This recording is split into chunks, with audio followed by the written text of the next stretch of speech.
दोस्तों, राहुल गांधी ने विदेशी ताकतों से हाथ मिला लिया है और जॉर्ज सोरोस की जो टीम के हिस्से हैं, विदेश में जाकर राहुल गांधी उनसे मिले हैं। भारतीय जनता पार्टी के प्रवक्ता गौरव भाटिया ने इसको लेकर बड़ा खुलासा किया। सुधांशु त्रिवेदी ने इस पर सवाल उठाए। शिवम त्यागी जो बीजेपी के प्रवक्ता हैं, उन्होंने भी एक्स पर इसके विषय में पोस्ट लिखा। तो राहुल गांधी विदेश में क्या करते हैं, किससे मिलते हैं, ये तो किसी को नहीं पता, लेकिन जो फोटो सोशल मीडिया पर जारी हुई हैं उनसे ये पता लग रहा है कि राहुल गांधी जिन लोगों से मिल रहे हैं वाकई में कहीं ना कहीं भारत विरोधी ताकतों का हिस्सा है। भारत विरोधी ताकत के जो भारत विरोधी शक्तियां हैं उनके ग्रुप से जुड़े हैं। जॉर्ज सोरोस का नाम किसी के जहन में आता है तो यही सवाल आता है कि वो तो रिजीम चेंज करने की बात खुलेआम करता है। तो राहुल गांधी एक तरफ ऐसे लोगों से मीटिंग करते हुए पाए जाते हैं, दूसरी तरफ आप देखिए कि जब भी विदेश जाते हैं भारत को बदनाम करते हैं।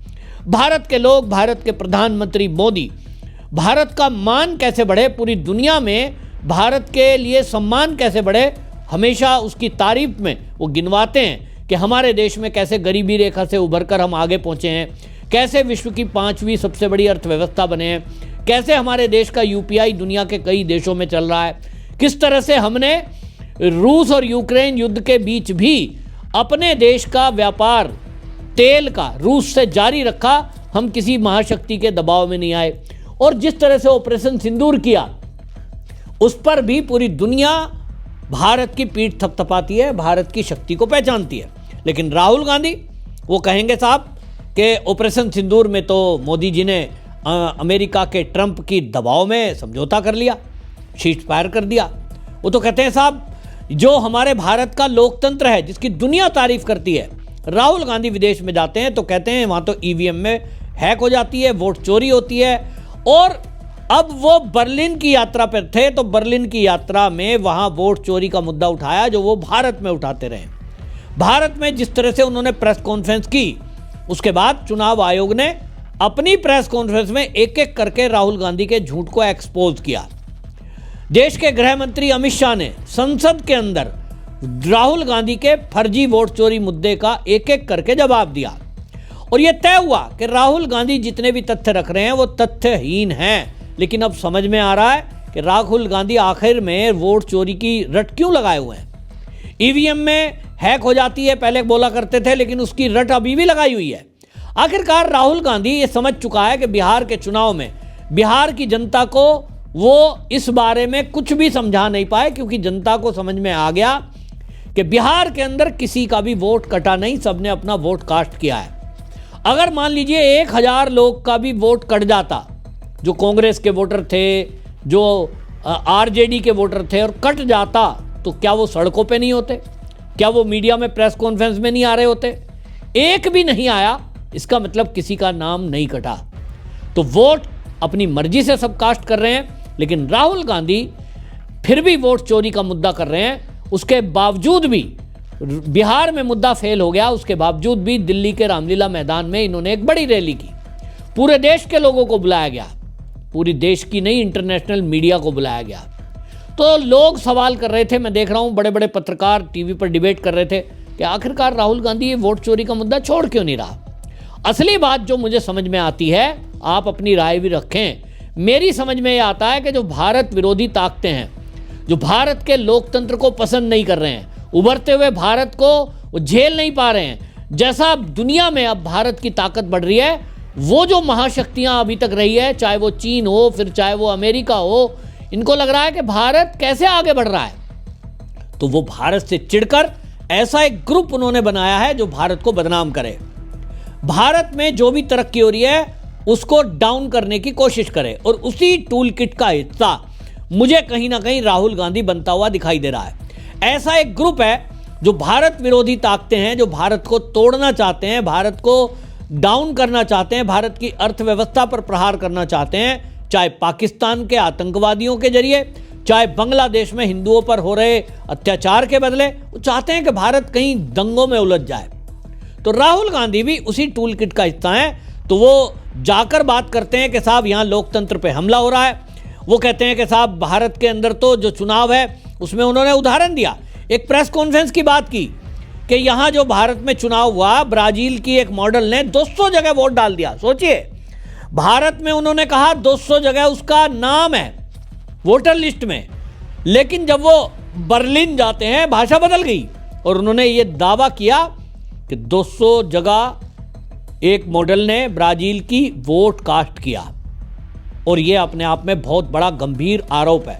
मुझे नहीं पता देश का कानून क्या कहता है, लेकिन अगर कानून नहीं है तो मोदी सरकार को इस पर कानून बनाना चाहिए कि भारत के विषय में अगर, क्योंकि ये देश का मुद्दा है, मोदी की आप बुराई करो चलेगा, मोदी एक व्यक्ति है कि मोदी खराब है, मोदी गड़बड़ करता है, मोदी भ्रष्टाचारी है, लेकिन आप देश की बदनामी कर रहे हो। देश की संवैधानिक संस्था की बदनामी देश की बदनामी है। तो अगर राहुल गांधी विदेश में बैठकर ये कहता है कि भारत के अंदर जो लोकतंत्र है वो तो समाप्त है, चुनाव आयोग बायस्ड है और 200 जगह एक ही महिला ने वोट कास्ट किया है, ये बहुत बड़ा आरोप एक देश की संवैधानिक संस्था पर लगाया है। तो मोदी को कानून बदलना चाहिए और कानून में ये प्रावधान कर दे कि कोई बिना सबूत अगर इस तरह से देश की बदनामी करे तो ये देशद्रोह की धारा में आना चाहिए और राहुल गांधी पर देशद्रोह की धारा में केस चलना चाहिए और उसको नोटिस भेजकर तत्काल ये पूछना चाहिए कि राहुल गांधी जी, आपने विदेश में जो बोला, अब इसके सबूत आप दीजिए कि एक महिला ने 200 जगह वोट किया। ये बात ठीक है, चुनाव आयोग ने कहा कि ये जो एंट्री है 200 जगह एक महिला की फोटो इस्तेमाल हुई जो मॉडल थी, वो बात अलग है, लेकिन सब ने जिनके नाम वहां लिखे हुए हैं, एड्रेस वोटर लिस्ट में लिखे हैं, फोटो गलत होने के बावजूद भी सबने अपना अपना वोट कास्ट किया। इसका इंटरव्यू न्यूज चैनल पर चला। तो राहुल गांधी उसके बावजूद भी अगर बदनाम कर रहा है तो राहुल गांधी को नोटिस देकर तत्काल सुनवाई करो, डे बाय डे हियरिंग करो और 3 महीने के अंदर अंदर मैं तो कहता हूं फैसला करो कि अगर वो जवाब नहीं देता है, सीधा सुप्रीम कोर्ट में केस चलाओ, या तो देशद्रोही राहुल गांधी है या तो नहीं है। अगर है तो उठाकर आजीवन जेल में डालो, सभी चुनाव लड़ने पर प्रतिबंध करो, ऐसा कानून बनाओ। और अगर वो देशद्रोही नहीं है, ऐसी लोगों से नहीं मिला हुआ है, कोई ऐसी गड़बड़ी गलत बात नहीं करी है, तब फिर भारतीय जनता पार्टी के नेताओं से मैं कहना चाहता हूं, इस मुद्दे पर बात करना बंद करो। ये जो दुनिया को आप दिखाते हो कि राहुल गांधी ने ये गलत कह दिया, वो गलत कह दिया, आपकी सत्ता है केंद्र में, मोदी जी आपकी सरकार है, आपके हाथ में कानून परिवर्तन करने की ताकत जनता ने दी है, पूर्ण बहुमत की सरकार आप चला रहे हो, तत्काल इस पर एक्शन लीजिए। आतंकवादी गतिविधि हो उसमें कोई ढिलाई नहीं, लेकिन देश विरोधी ताकतों से भी कोई हाथ मिलाया हो, देश के विरुद्ध षड्यंत्र कर रहा हो, ऐसे लोगों को भी छोड़ने की जरूरत नहीं है। मैं इसीलिए कह रहा हूं कि बार बार इस बात को जो बीजेपी के नेता प्रवक्ता ये टीवी पे डिबेट करते हैं, इससे क्या हासिल होने वाला है? आप क्या बताना चाहते हो? राहुल गांधी देश विरोधी ताकतों से मिला हुआ है, हमें खबर लग गई, तो बस क्या आप खबर देने वाले एक न्यूज चैनल के रिपोर्टर हो? आप सरकार में हो। मैं देखता हूं कि वो भारतीय जनता पार्टी के सांसद निशिकांत दुबे एक के बाद एक खुलासे करेंगे, ऐसा है वैसा है। भाई आप सरकार में हो, मोदी जी से मिलो तत्काल। एक अगले बार जब सत्र लगे सबसे पहले कानून बदलो कि देश विरोधी कोई भी गतिविधि करेगा, बातचीत करेगा, बयान देगा या पोस्ट लिखेगा, उस पर देशद्रोह चलेगा। मुकदमा चलाओ, 3 महीने के अंदर फैसला करो, या तो जेल में या तो रेल में, यानी फ्री, लटकाओ मत। तो अब इस मामले में सवाल उठा है, और इस मामले में जब सवाल उठा है तो राहुल गांधी की विदेश यात्राओं पर जो चीज़ है, अब राहुल गांधी विदेश में भारत की संस्थाओं को बदनाम कर रहे हैं, लेकिन देश में वो हमेशा क्या कहते हैं? वो कहते हैं कि ये जो यहाँ व्यापारी है ये जीएसटी की चोरी करते हैं, जीएसटी पर सवाल उठाया।